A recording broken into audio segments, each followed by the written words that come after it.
one statistic that isn't in here, but that I do think is really important is also that now in colleges, college enrollment, over 50% are women. Oh yeah. So, And so if you think about this growth spurt, I joke around, it's like my husband who grew 8 inches in one summer and he barely knew how to use his arms and catch a basketball, because that's a massive growth spurt. If you look at this moment in time vis-a-vis like how long women have been on the planet and how we've been acculturated and socialized to act, it's a schism between the reality of how undeniably we're in the workforce, especially in the money and power center, and how mentally we're still thinking, because we're still patterning psychologically along the lines of paradigms that are from what we inherited, what we observed from the role models that we had to work with at the time. And yet, undeniably, and really for probably the first major time in all history that we know of, the game's changing. And so we have to learn how to embrace this power. So that's the reason we're having these kinds of conversations, because we're not yet, and it's not our fault. It's, if you look at how quickly all this has happened, ourselves haven't caught up yet with the changes. And so that's why we're not able to embrace and drive them the way we can and should. Yeah. Yeah. And so in light of this, in light of how far we've come, we still have a lot of work to do. And it's always it's always an inside job. It's inside outside. So for example, 61% of women would rather talk about their own death than talk about money. And only half of women say they're confident in managing their investments. There's also a statistic that shows that only 1/3 of women would consider themselves to be investors. And yet, if you have a 401k, or an RRSP for those of you in Canada, if you have any money invested anywhere, you are an investor. So we need to switch into this mindset. You don't need to be a trader. You don't need to be a stock picker to be an investor. Now, this is really a lot of what women think when they're surveyed. And 45% of women say they do not have a financial role model. And we're here to change that. 59% of women report they're not doing a good job of using their investments to pursue their financial goals. So the key to building our wealth is through proper management and investing. Women are great at saving, like super good. We can be frugal. We're great savers, but saving does not build wealth. It's a step in the right direction, but it doesn't build wealth. Having just money in your bank account, especially today in the inflationary environment and how much further inflation is going to go. We really need to be reframing our relationship to risk, which is something that we'll be going over the next few months, and just really like working on that from the inside out. Yeah, absolutely. And going to what Linda said at the very beginning and what Adipia just said, the truth of things is, so here we are, we have all this power that we've kind of gained over the last 50 years. It seems like overnight. And yet all these statistics show that none of us see ourselves as being powerful or having agency in any way, or almost none of us. And the truth is that we lack confidence even though we should have it. As Linda said, literally investors, and that includes just any of us picking our 401k funds, all of us count as investors. We earn better returns, but 71% of men think of themselves as having a high level of knowledge compared to, 2 out of 4 women think that they do. But 3 out of 4 men think they do, even though they're not as good at it statistically. There's a confidence gap. Also, 50% of men feel comfortable making decisions versus just 1 in 3 women feels. And this by the way, this link, if you want to, I can put it in the chat. There was so much else in this article that I thought was awesome. Actually, I can't put it in the chat. Maybe Adipia you can, or we'll send it later to anyone interested, or get with us. But it was just chocked full of different interesting statistics. Over and over, what we find is that women are better with money.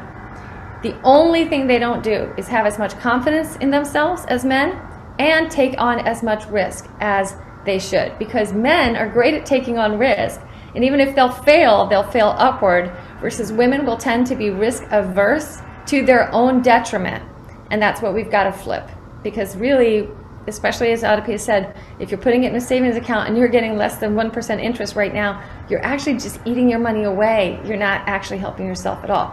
So, not that saving's bad, but yeah. No, no, saving is great. It's what you do with it that really matters. There's always actions to be taken. So in short, this is what we're working on, and those of us that were in Rise, earlier this morning, we got a beautiful presentation from Patricia all about our limiting beliefs, and this is the foundation of it. It's this old school thinking versus reality, and despite all these statistics, despite how much money women are in charge of, in a lot of cases, and I would like you to reflect on this in yourselves. Do you abdicate investment or money decisions to your husband, if you have one, or your partner? Do you feel like in the money side of your world that you're in the sidecar? And really think about this, because in reality, we're in the driver's seat so much more, and it's much easier for us to be there. There's resources. And again, this is why we're doing this, because it's a matter of bringing that awareness and taking that power back into ourselves. Yeah, and why does it matter? Why does it matter that, in that last picture, it's modern day, it's in color, it's not black and white. There she is, she's all dolled up, and she's letting this old guy drive the car. Instead of, she's bought the car, she's filled it with gas with her own money, she may as well drive the car, right? Why does it matter so much? Well, here's why. We already know we make 82 cents for every dollar a man makes, even with recent progress. Well, we live a lot longer than men. 3 out of 4 widowed people are females. We live longer, and we take care of people much more. So 44% of our lifetimes in the workforce is lost because we're caretaking, either to children or parents or friends or what have you. And we do that disproportionately compared to men, which means not only are we making less when we work, but we're working less because there we are taking care of others because we're great.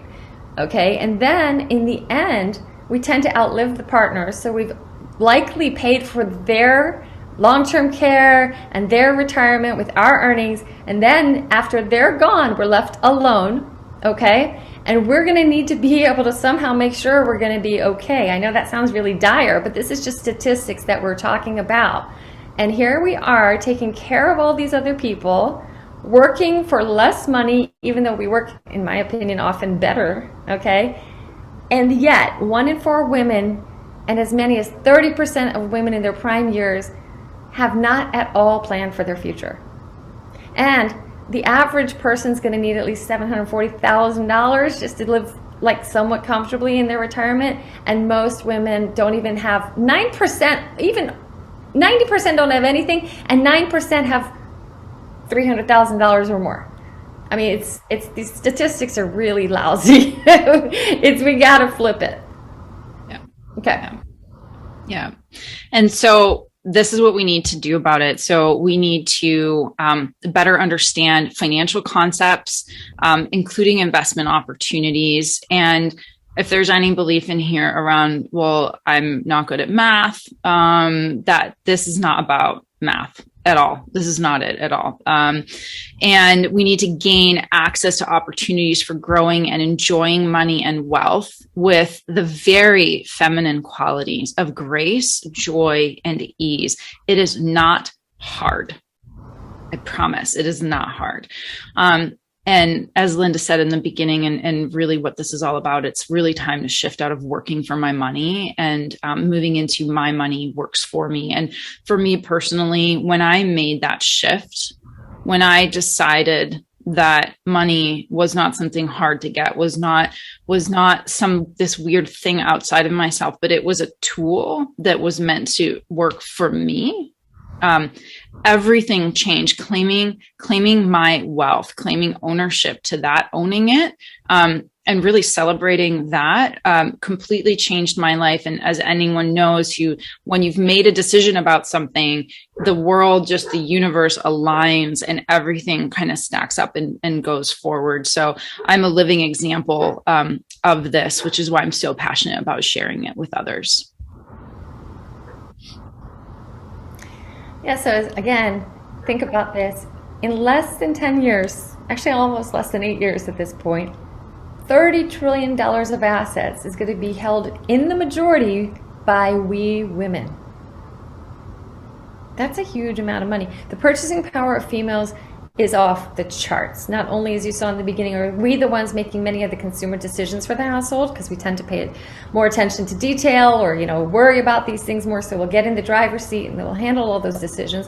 Well, that's really valuable. And then on top of that, we're also earning money, and we're a huge part of, if you really get into it, there was a Yellen report by Janet Yellen that said that the whole reason the economy has grown at all is basically because of women in the workforce. If it weren't for women contributing to the workforce right now, economically, the United States would not be any farther ahead than it was basically in the 50s. So think of how much we've generated, and yet we haven't owned any of that power. And imagine what happens if we make this simple decision to start to get active and engaged. And the beauty of it is that, as Adipia said, that first shift is like the hardest one, to just changing from, I don't understand investments, to, oh my God, that's what they were doing all along? Those guys that sounded so smart and intimidating? I can tell you firsthand. I've had some really shocking and eye-opening experiences where I've had a lot of, kind of cowering in deference to what I thought was probably people smarter at something or better, and then realizing after I really looked at it under the hood that, oh my gosh, like I should have never actually doubted myself at all. So there's a bit of demystifying, there's engagement, there's conversations. What we want to do, Adipia and I are launching a nonprofit organization called Women of Wealth. And what we want to do is create a forum for discussion and connection with women that's even more granular and more in detail than things that we'll be covering monthly at Leadership Global. And thanks so much to the wisdom and vision of Linda, because leadership is amazing.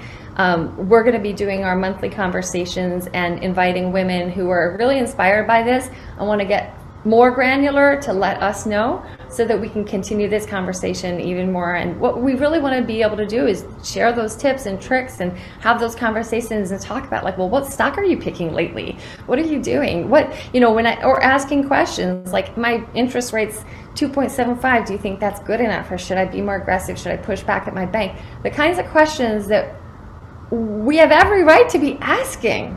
There's nothing wrong about it. There's nothing bad to ask these things. In fact, it's far worse to be disempowered and just not say anything at all about these really important things that impact our lives.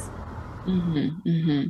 Yeah. So we'll be sharing more details about that, and you can always reach out. So along those lines, this is like a credo, a manifesto, and we're going to be getting into some discussion and some takeaway points here very soon. So we believe that we're brilliant diamonds of pure potential, operating at the intersection of wealth consciousness and wealth building.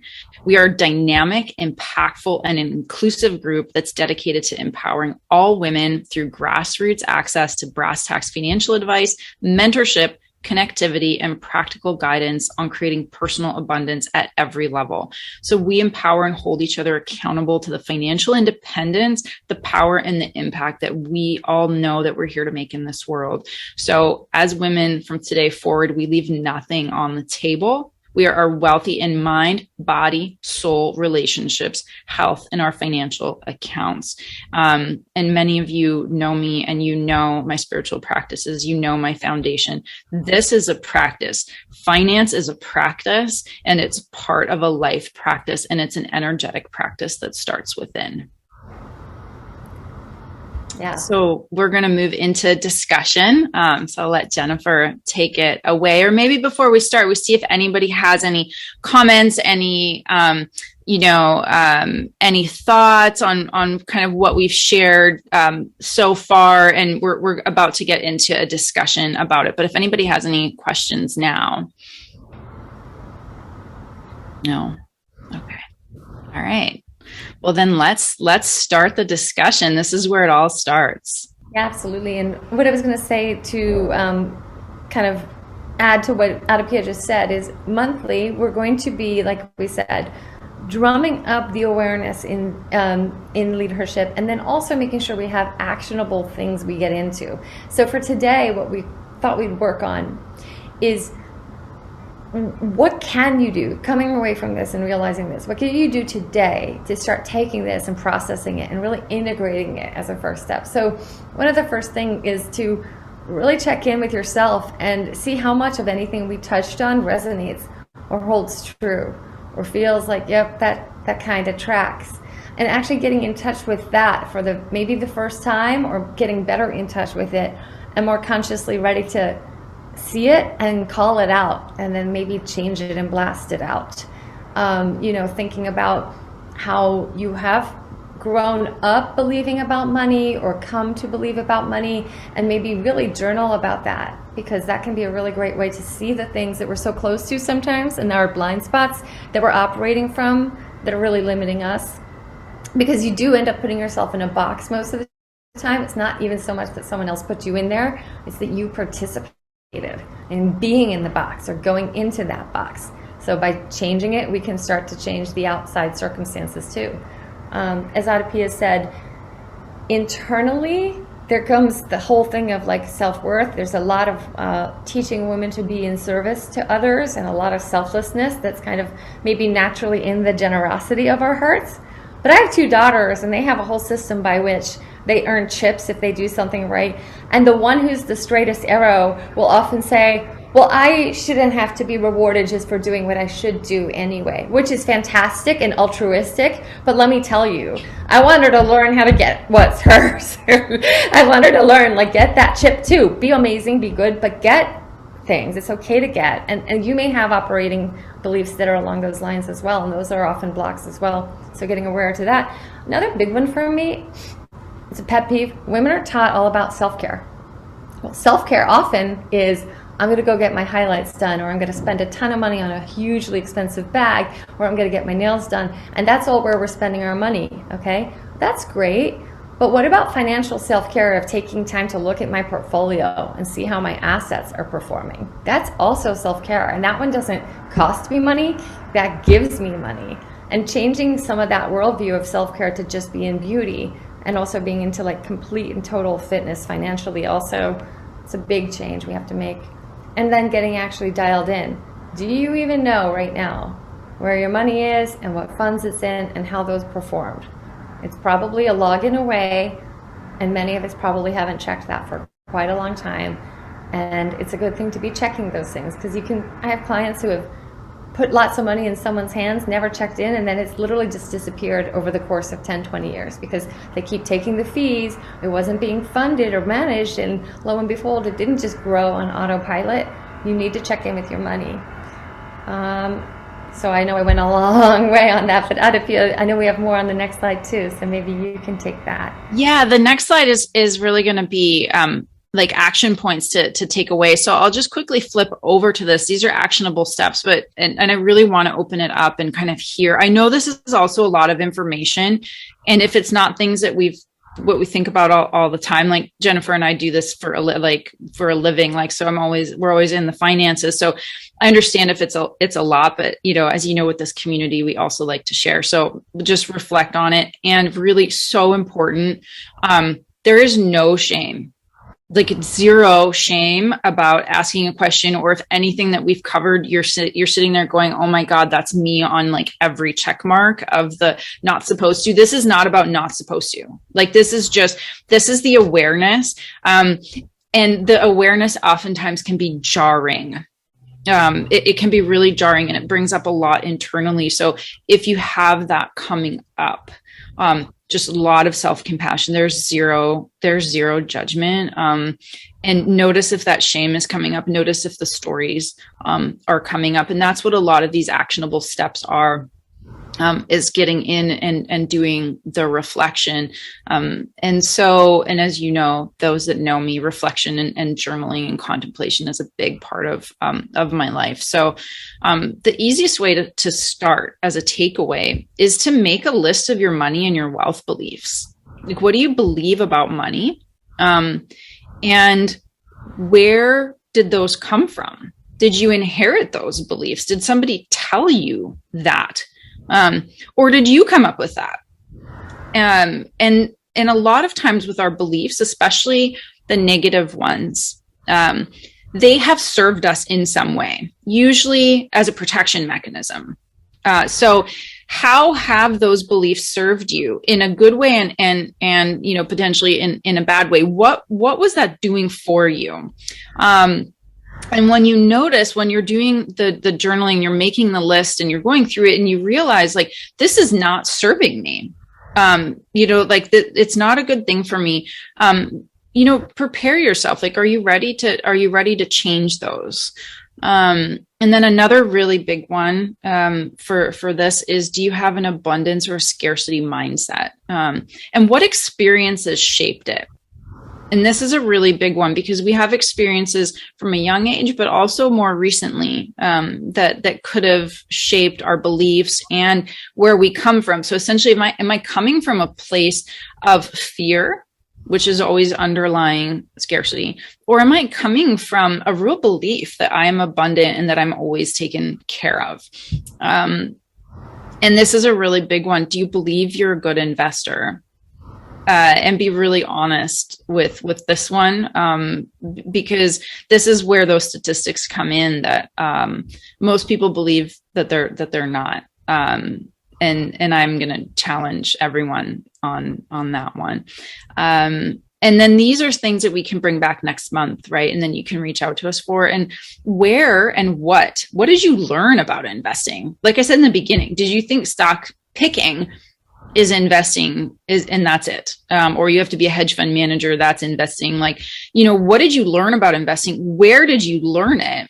And also in here, like me, who did you learn it from? And the last thing is like, does the idea of mastering your wealth, does it scare you or does it excite you? So these are some actionable, this is the first step, is every month we're going to take it further and we're going to dive deeper. We're going to be looking at everything from risk, your relationship to risk tolerance, debt, expenses, investing. But the basis of today to start, and the place to always come from, is this inner place of knowing yourself and your beliefs, because what got you here won't get you there. And we have to know where we've come from in order to change the actions that we're going to take to get to a new place. One more piece of this I wanted to talk about when it comes to scarcity, because in the statistics, if you look at women, there's also time poverty, especially for working mothers. So there's financial poverty or financial scarcity, and then there's a very real time scarcity or a perception of time scarcity or an actual time scarcity for women. And where that has a double effect is you believe you don't have the time to actually look at your finances, and then you're actually denuding yourself of the power or opportunity to manage them. So then that then contributes to actual financial scarcity as well. So one thing you can do to shift right away, and I'm such a person that operates from like a fear of time scarcity, but I work to shift it, is take the time today to journal, if that's what you want to do for 10 minutes today, and claim it as your time and your abundance. And you're flipping the switch that moment from I don't have the time, I don't have the power, I don't have the money, to I do have it, I assert it for myself, I do it today. And believe me, the ironic thing is, and men are very good at this, you claim that space for you and it appears, it exists. If you don't claim it, it will be swallowed up by everything else. Claim it for you, and suddenly everything around you will support that. And so there's lots more we can talk about, but that's another part I wanted to share. So again, we've gone through a lot. Would love to hear from anyone who would like to share any insights, any aha moments, any questions, anything that's come through for you in this presentation. And truly, like, any questions, we're here for it. Or comments. Yeah. Too, I'll admit, and I'm sure I can speak for you, Adipia, in our vulnerability, we are so excited about this and so passionate. And also there's a part that's, like, we've had these conversations, like, is anybody going to even understand what we're talking about? Is anybody even going to care about what we're doing? And so if there's even any kind of, like, resonance, let us know, because we may sound very confident, but we have a lot of the same vulnerabilities.